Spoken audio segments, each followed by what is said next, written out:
इस देश के अंदर लॉकडाउन आप बेशक कीजिए, कोई आपत्ति नहीं हमें। लॉकडाउन आप 3 महीने का करिए, चाहे 300 सालों का करिए, कोई आपत्ति नहीं हमें। लेकिन साथ साथ आप ये काम भी करिए कि 3 महीने का अगर आप लॉकडाउन करेंगे तो 3 महीने का इस देश की गरीब जनता का बिजली और पानी का बिल माफ करिए। 3 महीने का उनके घर में राशन भरवाइए। 3 महीने का आप उनकी सारी बैंक की किस्तें, उनकी लोन वो दूर करवाइए। हम कोई पागल नहीं है, हमें मरने का शौक नहीं है जो सड़क पे इस देश का माइग्रेंट, इस देश का लेबर सड़क पे निकलेगा। आप दीजिए उसे 3 महीने का रहने के लिए पैसा दीजिए, उसे घर दीजिए, उसके घर का किराया दीजिए। 500 रुपए आप 500 रुपए मैं आपको देता हूं और कल से आप पत्रकारिता छोड़िए। रुकिए, 500 रुपए मैं आपको देता हूँ।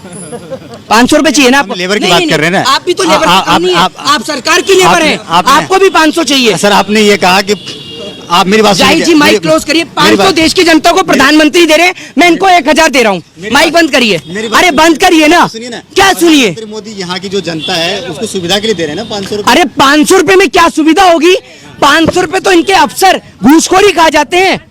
500 रुपए इस देश के अंदर अफसर घूसखोरी खा जाते हैं। खुश हो रहे हैं ना? अरे 500 रुपए में आपको एक बताइए, 500 में सिप्ला कंपनी का इंजेक्शन आ रहा है, रेमडेसिविर जो आ रहा है, ठीक है, उसकी कीमत 5000 रुपीज है, ठीक है, और आप 500 रुपए में करा रहे हैं। 500 रुपए मोदी जी, 500 रुपए छोड़िए, 5000 रुपए ले लीजिए और प्रधानमंत्री पद से इस्तीफा दीजिए। दीजिए ना 500 रुपए अपने मंत्रियों को, एमएलए को। 500 रुपए क्यों नहीं देते?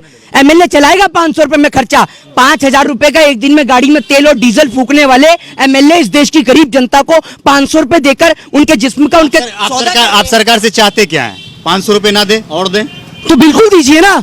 3 महीने का बिजली पानी माफ करिए अगर लॉकडाउन करते हैं। 3 देश की अर्थव्यवस्था खत्म हो जाएगी ना फिर।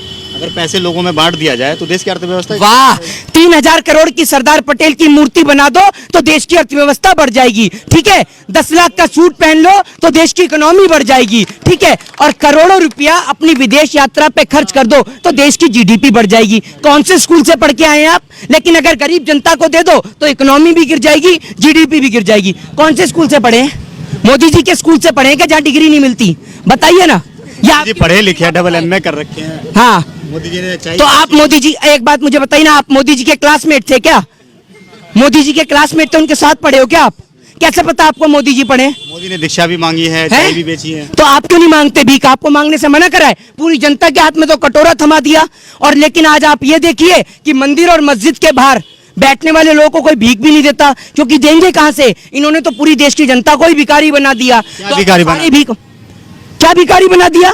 आप देख लीजिए ना क्या हालत है लोगों की, देख लीजिए क्या हालत है इस देश के लेबर की। आत्महत्या कर रहा है किसान, आत्महत्या। मोदी जी नहीं होते थे लोग तो बसते भी नहीं। क्यों? मोदी जी की वजह से क्या कर रहा है? मोदी जी की वजह से कैसे बचे हुए हैं? मोदी जी सरहद पे स्टैंड गन लेके खड़े हुए हैं या AK-47 लेके खड़े हैं? कैसे खड़े हैं बताइए? कैसे बच रहे हैं? कहां से पढ़ रहे हैं आप? बताइए ना। आपको मोदी जी की तरफ से कुछ चंदा पानी आ रहा है क्या?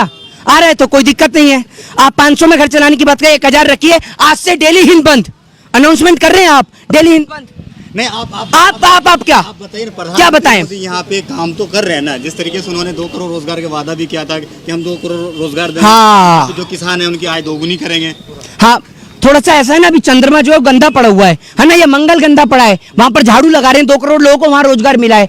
हिंदुस्तान की जगह क्या पाकिस्तान में रोजगार दे के आए हैं? 2 करोड़ कहाँ मिला है रोजगार? भीख मांगना आज देश मजबूत तो हो रहा है ना, पाकिस्तान थर-थर कांप रहा है। वाह, ये तो मैंने सुना ही नहीं था। बहुत खूब, सुनिए, आप कह रहे हैं देश थर-थर कांप रहा है, ठीक है। एक बात बताइए, भारत देश के नागरिक जब ऑस्ट्रेलिया जा रहे हैं तो उनके साथ क्या हो रहा है? पता चल रहा है आपको? बताइए क्या हो रहा है? देखिए डेली कितना पढ़ा लिखा है, बताइए क्या हो रहा है? आप तो मोदी नाम हो रहा है, क्या नाम हो रहा है? देश का नाम रोशन हो रहा है। लोग दूसरे देश में जा रहे हैं, वहां पे अपना कारनामा करके दिखा रहे हैं। क्या कारनामा करके दिखा रहे हैं? कारनामा करने के लिए मोदी जी अकेले काफी हैं। देश के लोग जाते हैं तो देश के लोग, हमारे देश के अगर कोई नागरिक किसी अदर कंट्री में जाते हैं, अमेरिका जाता है तो वहाँ बाइडन वहीं फ्लाइट के बाहर खड़ा रहता है ना कि इंडिया से फूलमाला पहना के स्वागत करो। फक्र के साथ कहते हैं कि हमारे देश के प्रधानमंत्री मोदी है। दलाली छोड़िए, थोड़ा सा देश की ओर ध्यान दीजिए। और भारत से ऑस्ट्रेलिया जाने वाले लोगों को वहां पकड़ा जा रहा है और बंद किया जा रहा है जेल में, और आप सत्ता जी की दलाली कर रहे हैं। कोविड की वजह से तो सबको क्वारंटाइन किया जा रहा है ना। क्वारंटाइन करके जेल में कौन डालता है? आपको देखा है कभी क्वारंटाइन करके जेल में डाला जा रहा है? बताइए ना, क्या हूँ कहाँ डाला जा रहा है जेल में? बताओ। अगर कोई क्राइम करता तो क्या उसको डाले नहीं, जेल में नहीं डाले? मतलब भारत से ऑस्ट्रेलिया जाना क्राइम है? कौन सी IPC कौन से आर्टिकल के तहत है?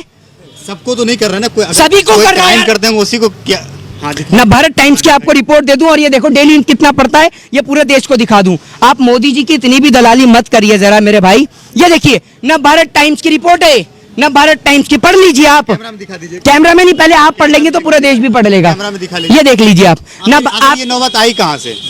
आज किसी अदर कंट्री में हमारे देश के नागरिक जाते हैं तो ये नौबत आई ये कहाँ से? नौबत इसलिए आई है क्योंकि देश के जो प्रधानमंत्री हैं वो एक शक्तिशील प्रधानमंत्री हैं, ठीक है। वो उन्हें बिरयानी पसंद है तो पाकिस्तान पहुंचते हैं, और अमेरिका में डोनाल्ड ट्रंप थे तो पहले अमेरिका पहुंच जाते हैं।